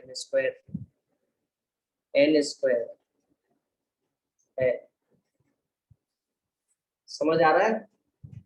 यूनिट जरूर चेक कीजिएगा, इलेक्ट्रॉन वोल्ट की यूनिट है, इलेक्ट्रॉन वोल्ट की यूनिट बहुत छोटी यूनिट होती है ना, क्योंकि एक इलेक्ट्रॉन वोल्ट जो होता है ये होगा 1.6 इंटू 10, एक इलेक्ट्रॉन के बराबर जो चार्ज होता है, इलेक्ट्रॉन का चार्ज 1.6 इंटू 10⁻⁻19 होता है, कूलम होता है, तो इतने इलेक्ट्रॉन के चार्ज के बराबर जूल में एनर्जी एक इलेक्ट्रॉन वोल्ट की एनर्जी होती है, बहुत ही छोटी वैल्यू है ना, क्योंकि जैसी चीज आप मेजर कर रहे हो, you are measuring the energy of an electron, उसी अकॉर्डिंग आपकी यूनिट भी होनी चाहिए। जैसे अगर आप कॉपी में लाइन खींच रहे हो, है ना, तो आपकी जो स्केल होगी कॉपी में लाइन खींचने के लिए, वो जो आपकी जो पेंसिल बॉक्स में स्केल आती है इतनी बड़ी होगी, आप इतना बड़ा कोई बड़ा मेजरिंग टेप थोड़ा ना लेके आओगे कॉपी में लाइन खींचने के लिए, है ना, समझ आ रहा है? या अगर आप दो सिटीज के बीच का डिस्टेंस नाप रहे हो तो वो आप अपनी छोटी सी स्केल से नहीं नापोगे, क्योंकि डिस्टेंस बहुत बड़ा होता है, डिस्टेंस बहुत बड़ा होता है तो उसी अकॉर्डिंग अपन यूनिट भी बड़ी कर देते, किलोमीटर्स कर देते, है ना। तो जैसा इसी तरह से जैसा जो चीज अपन मेजर कर रहे हैं यूनिट भी वैसी होनी चाहिए।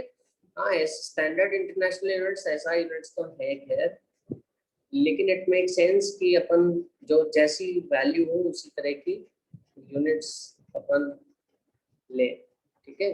तो यूनिट्स जो है इलेक्ट्रॉन वोल्ट पर एटम, एक एटम में एक इलेक्ट्रॉन की एनर्जी इलेक्ट्रॉन वोल्ट में 13.6 -13, ये माइनस भी बहुत इंपॉर्टेंट है।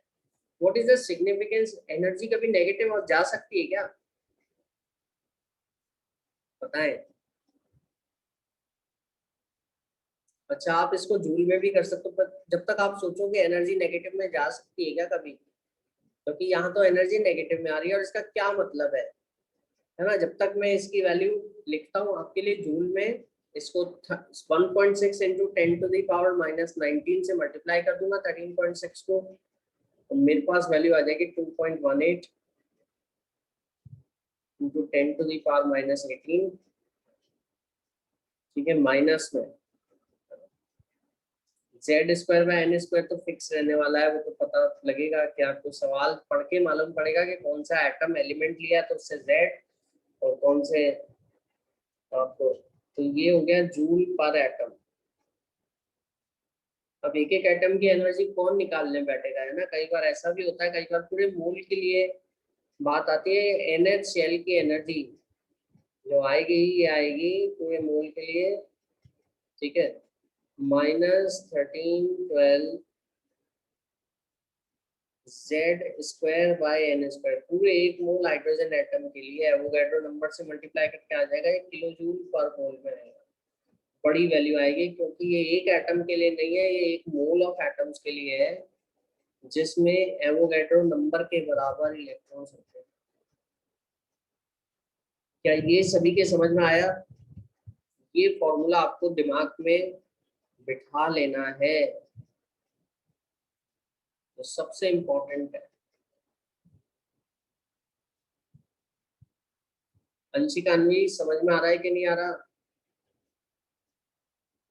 Yes sir. हाँ, ये फॉर्मूला याद रख लो बस, फाइनल, वो ऊपर वाला याद रहे नहीं रहे उसको कोई नहीं पूछेगा आपको, उसी से आया है। सर ये -1312 है। हाँ 1312 -1312। Okay sir. और कोई डाउट इसमें, कोई मन में शंका, कोई मन में टेंशन किसी तरह की जो आप मेरे से शेयर करना चाहे पूछ तो सकते हैं। जैसे जैसे क्वेश्चंस आएंगे तो कब कौन सा यूज करना होगा? जैसा क्वेश्चन आ रहा है, जैसे अपन ने प्लैंक्स कांस्टेंट की अलग अलग वैल्यू काम में ली, इलेक्ट्रॉन वोल्ट की भी ली, अपन ने प्लैंक्स कांस्टेंट की जूल वाली भी काम में ली, जैसा क्वेश्चन चाह रहा है, ठीक है। एक और बात, what is the significance of negative energy? Energy negative कब होती है? जैसे अगर मैं ग्राउंड लेवल पर हूँ तो मेरी एनर्जी कितनी, पोटेंशियल एनर्जी कितनी है बताओ? ग्राउंड लेवल पे, ग्राउंड फ्लोर पे 0 पोटेंशियल एनर्जी। अगर मैं ऊपर जाता हूँ तो मेरी पोटेंशियल एनर्जी बढ़ जाएगी, पॉजिटिव आ जाएगी। अगर मान लो मैं बेसमेंट में नीचे उतर जाता हूँ तो मेरी पोटेंशियल एनर्जी नेगेटिव में आ जाएगी, मेरी हाइट माइनस में आ जाएगी। ऐसे सोचिए आप, जितना मैं नीचे उतरता जाऊँ। तो ऐसा ही है, जब इलेक्ट्रॉन बहुत दूर है, अलग थलग एक इलेक्ट्रॉन है, तो उसकी एनर्जी कितनी बोलोगे आप? अगर एक इलेक्ट्रॉन अलग थलग एक इलेक्ट्रॉन है, उसकी एनर्जी कितनी बोलूंगा मैं? 0। वो किसी एटम में नहीं है, वो स्टेशनरी है, वो ना घूम रहा है, बस एक इलेक्ट्रॉन रखा हुआ है आपने, उसकी एनर्जी कितनी है? 0। लेकिन जब ये इलेक्ट्रॉन, मान लीजिए एक इलेक्ट्रॉन रखा है, ये इलेक्ट्रॉन है और my fist is the electron, जब ये अट्रैक्शन फील करता है न्यूक्लियस, ये पेंसिल न्यूक्लियस है, और ये आपका चारों ओर घूमने लग जाता है, अट्रैक्शन फील करेगा, है ना, घूमने लग जाएगा, है ना, और पास आता जाएगा। तो कब तक पास आएगा? जब तक ये फर्स्ट शेल में ना आ जाए, ठीक है। तो अब इसकी एनर्जी कम हो गई, क्योंकि अट्रैक्शन में एनर्जी कम हो जाती है। तो जब पहले 0 थी तो अब कम होके कितनी हो गई? माइनस हो गई। अगर आप इतनी एनर्जी दोगे तो ये आपका इलेक्ट्रॉन वापस से उतनी एनर्जी लेकर वापस से निकल जाएगा। समझ आ रहा है कि नहीं आ रहा? ठीक है। तो एक तो ये बात है सिग्निफिकेंस ऑफ नेगेटिव एनर्जी। एक और मैं बात बता दूं कि ये जो टोटल एनर्जी है, टोटल एनर्जी जो है नेगेटिव है, ये हाफ ऑफ पोटेंशियल एनर्जी होती है। ये आप खुद भी डिराइव कर सकते हैं इजीली।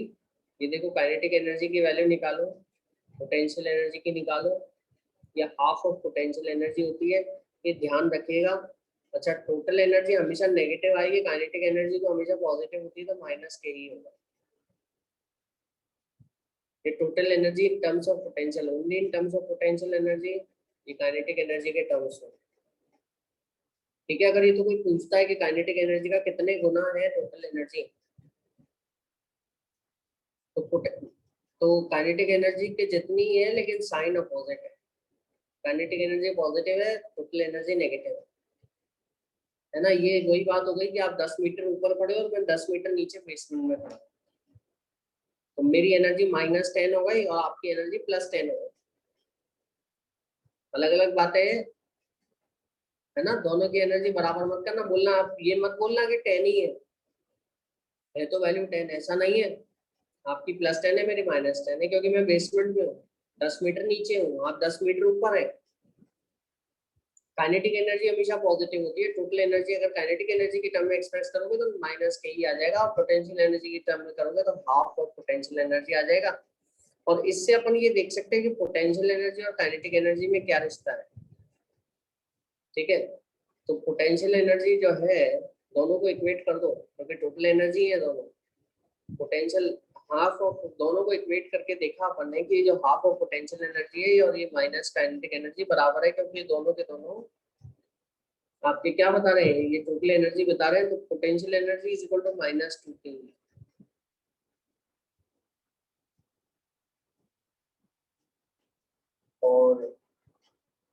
ये आप रिलेशनशिप या के में पूछोगे तो के इज इक्वल टू -12 p, ऐसे कर सकते। तो ये ध्यान रखना अगर पूछता है तो करो। आ गई बात समझ में? जी सर। हाँ, तो अब जैसे हाइड्रोजन एटम की एनर्जी क्या है फर्स्ट ऑर्बिट में इलेक्ट्रॉन की एनर्जी क्या है?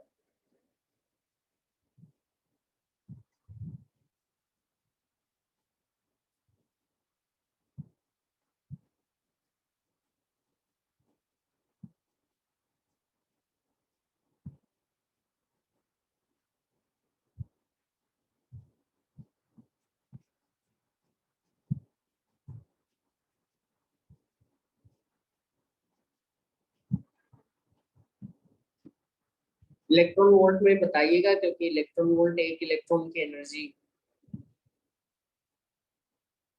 टोटल एनर्जी बतानी है, कुछ ना बोले तो टोटल एनर्जी एनर्जी है ना। तो फर्स्ट ऑर्बिट में कितनी एनर्जी होगी कौन बताएगा मेरे को इलेक्ट्रॉन वोल्ट में? जल्दी से बताओ अनवी।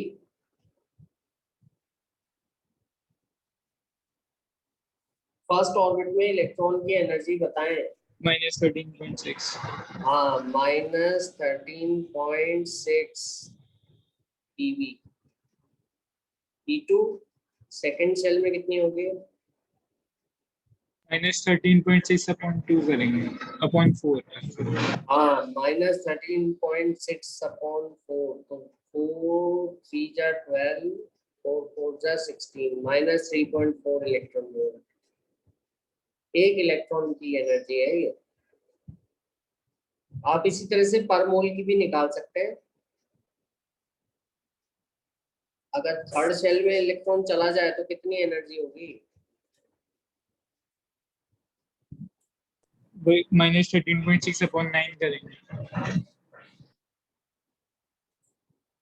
-13.6/9, तो 9 × 9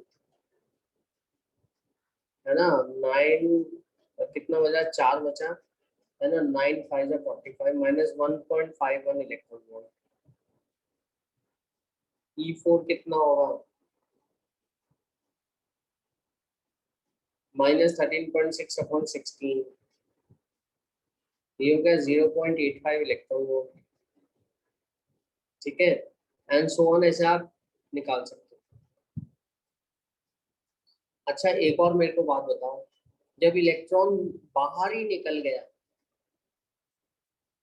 इलेक्ट्रॉन एटम छोड़ के ही चला गया, मतलब इलेक्ट्रॉन कहाँ चला गया? इन्फिनिटी पे, बहुत दूर, तो उसकी एनर्जी कितनी हो गई?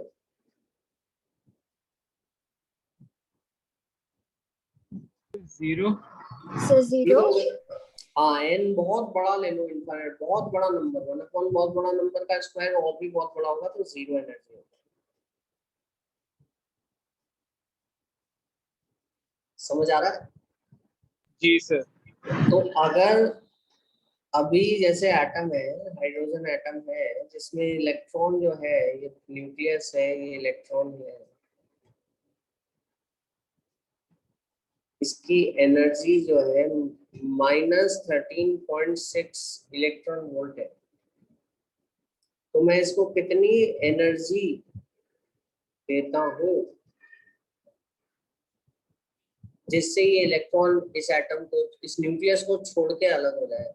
इस एनर्जी को अपन क्या कहते हैं, जो इलेक्ट्रॉन को हटाने में काम में आती है?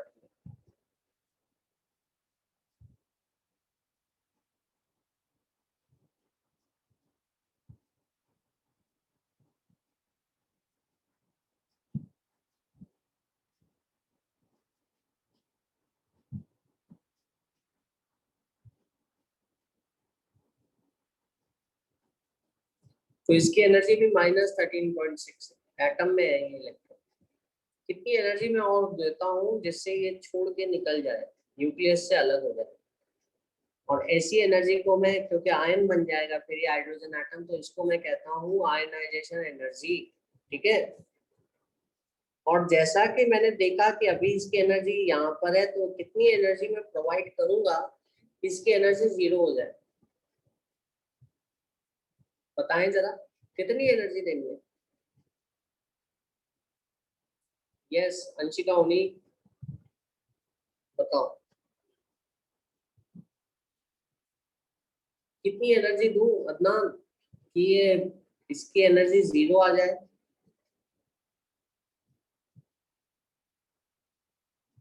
अनवी बताओ। सर एक बार आप फिर से रिपीट करना क्वेश्चन।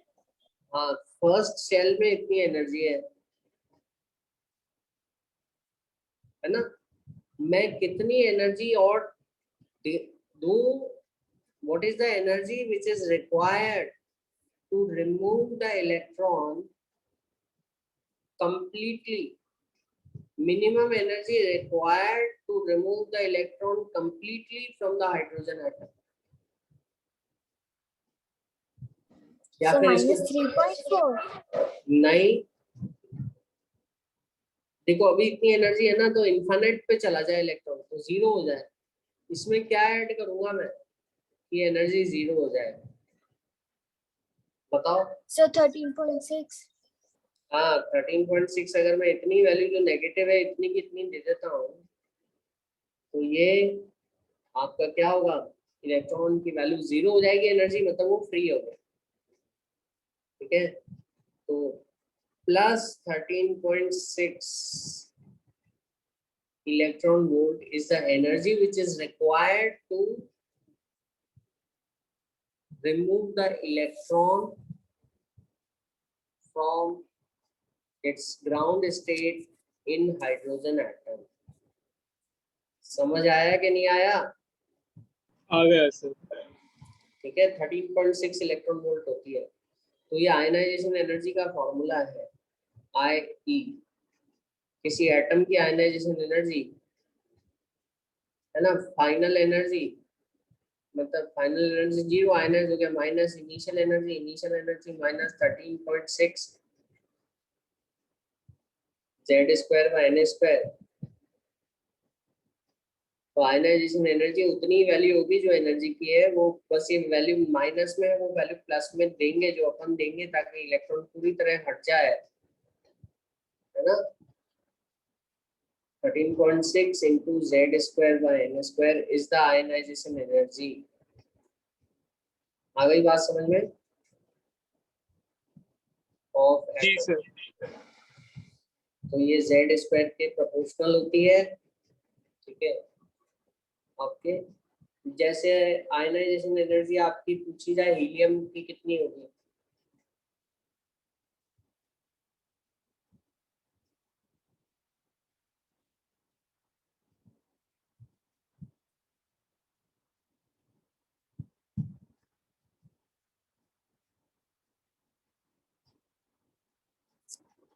कितनी आएगी आयनाइजेशन एनर्जी, जल्दी से बता दो।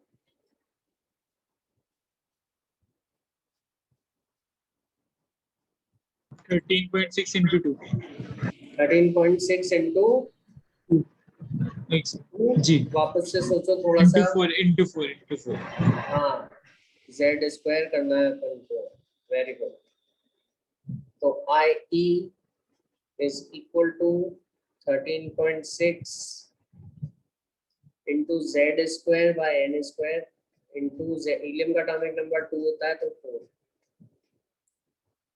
ये कितना होगा 13 4 जा 52 होता है ना, 6 4 जा 24, तो 54.4 इलेक्ट्रॉन वोल्ट आएगी ये वैल्यू। समझ आया? हाँ अगर, हाँ दूसरी बात,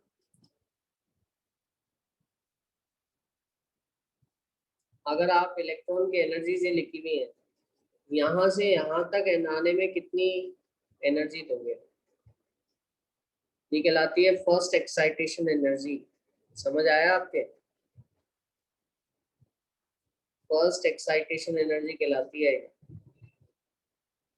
आई बात समझ में? क्यों क्यों कहलाती है फर्स्ट एक्साइटेशन एनर्जी, जरा बता दो मेरे को।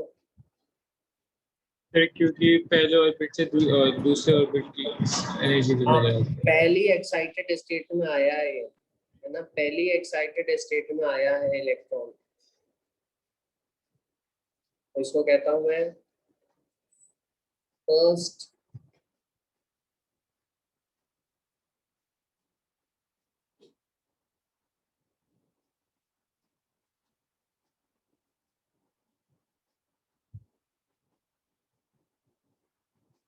ये कितना होगा, फाइनल माइनस इनिशियल एनर्जी, तो 3.4, फर्स्ट एक्साइटेशन एनर्जी कितनी आएगी,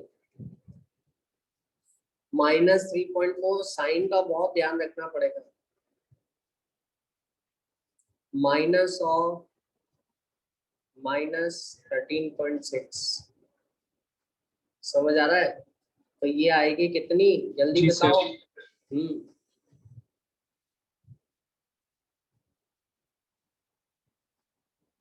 कितनी आएगी, 10.2 इलेक्ट्रॉन वोल्ट। 10.2। हाँ, 10.2 इलेक्ट्रॉन वोल्ट अगर एनर्जी देते हैं तो इलेक्ट्रॉन अपन देते हैं, है ना, इसको जूल में भी निकाल सकते हो आप, ठीक है। और ये अपन एनर्जी कैसे देंगे, अपन कोई लाइट डालेंगे, उसकी एच न्यू से करके उसकी फ्रीक्वेंसी भी निकाल सकते हो आप, 10.2 इलेक्ट्रॉन वोल्ट करके उसकी वेवलेंथ भी निकाल सकते हो आप। तो अगर अपन कोई वेवलेंथ डालेंगे तो इलेक्ट्रॉन एक्साइट होगा, है ना, 10.2 लेकर वो सेकंड शेल में आ जाएगा या फर्स्ट एक्साइटेड स्टेट में आ जाएगा। कोई बोले कि नहीं मैं तो 10.1 ही दूंगा, तब क्या होगा, आप देख भी सकते हैं, यहाँ से यहाँ तक जाने के लिए कितनी एनर्जी देनी पड़ेगी, 10.2 इलेक्ट्रॉन वोल्ट, देख लेना इसको। तो बोले नहीं मैं तो 10.1 ही दूं, तो फिर क्या होगा, समझ आ रहा है। अपनी आदत होती है ना, अपन जाते हैं कहीं पे कोई चीज खरीदते फिर बोले अरे यार इतने पैसे मैं तो इतने ही दे पाऊंगा, है ना, करते हैं कि नहीं करते हो। वैसे किसी ने बोल दिया कि नहीं नहीं मैं 10.2 का दूं, 0.1 बचा लूं, अपने सबकी इंडियंस की आदत होती है ना, जितना बच जाए उतना बढ़िया पैसा, ठीक है। तो 10.1 ही कोई यही थ्योरी इस पे लगा दे कि नहीं मैं तो 0.1 तो बचा लूं इलेक्ट्रॉन वोल्ट, है ना, फिर क्या होगा, वो इलेक्ट्रॉन एक्साइट ही नहीं होगा, समझ में आ रही है बात, इलेक्ट्रॉन वहीं का वहीं टिका रहेगा। अगर आप एग्जैक्टली वो एनर्जी दोगे तभी वो जाएगा, बस दैट्स इट, समझ आ रहा है। जी सर। हाँ, तो यहाँ से यहाँ तक आने में कितनी एनर्जी देनी पड़ेगी, ये क्या कौन सी एनर्जी कहलाती है, कौन सी एक्साइटेशन एनर्जी कहलाती है,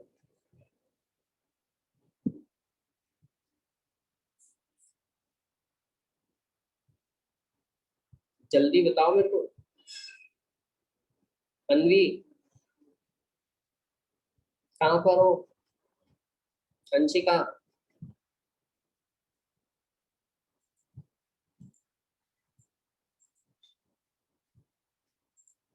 सभी बच्चे जल्दी से जागो। सर 12.09। 12. 09।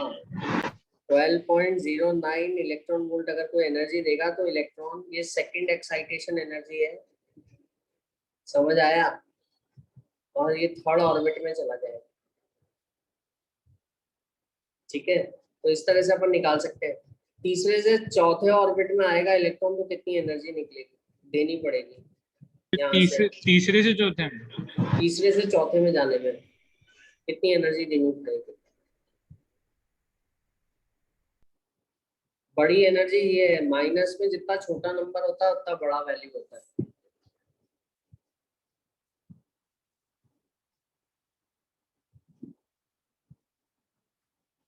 1.34। है? क्या कर दिया, अरे 0.85 सॉरी सर। माइनस, हाँ वापस से करो,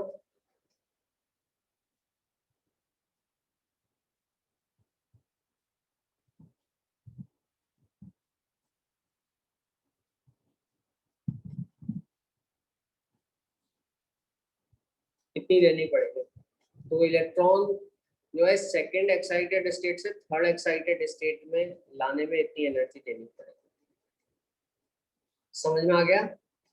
सर 0.66 जी। हाँ, तो ये ध्यान रखना, इससे काफी सारे क्वेश्चंस होते हैं। अगले टर्म पे थोड़े और क्वेश्चंस करेंगे अपन, है ना। फिर अपन अगले क्वांटम मैकेनिकल मॉडल की तैयारी शुरू कर देंगे, कुछ बहुत चीजें पढ़ेंगे, बोर की कमियां पढ़ेंगे, और फिर उससे अपन जल्दी से फिर आगे पीरियोडिक प्रॉपर्टीज पे जंप कर पाएंगे।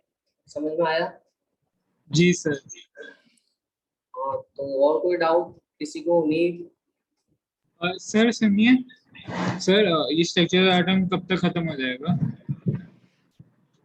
ये देखो, अगले टर्म पे बोर खत्म हो जाएगा और होपफुली अपन श्रोडिंगर वेव इक्वेशन, श्रोडिंगर वाला वेव मैकेनिकल मॉडल शुरू करने से पहले दो चीजें और पढ़नी पड़ेगी अपन को। वो पढ़ेंगे अपन, एक तो हाइजेनबर्ग अनसर्टेनिटी प्रिंसिपल और दूसरा डी ब्रोगलीज वेवलेंथ, दो पढ़नी पड़ेगी। मेरा ना सर, मेरे एग्जाम ना 28 से ही शुरू है। केमिस्ट्री का कुछ 24 पे पड़ रहा है, तो मैं इसके आगे के चैप्टर्स कर रहा हूँ। इसमें स्ट्रक्चर ऑफ एटम में मेरा बोर के आगे से ही आ रहा है, बोर के पहले का नहीं आ रहा, कुछ यहीं से आ रहा है। हाँ जी ठीक है, तो हो जाएगा वो फिर क्वांटम नंबर जब करेंगे ना अपन उसमें, तो उसमें फिर क्या है, पीरियोडिक टेबल आपकी पूरी समझ में आ जाएगी। ठीक है, थैंक यू सर, बस वही मेरा। जल्दी कर, कोशिश कर रहे हैं अपन जल्दी से हो जाए जितना। आज भी अपन ने काफी हद तक कवर कर लिया सारे numericals.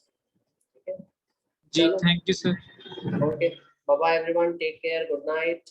Good night sir. Okay बेटा, Thank you, sir. ओके बेटा, बाय बाय, टेक केयर।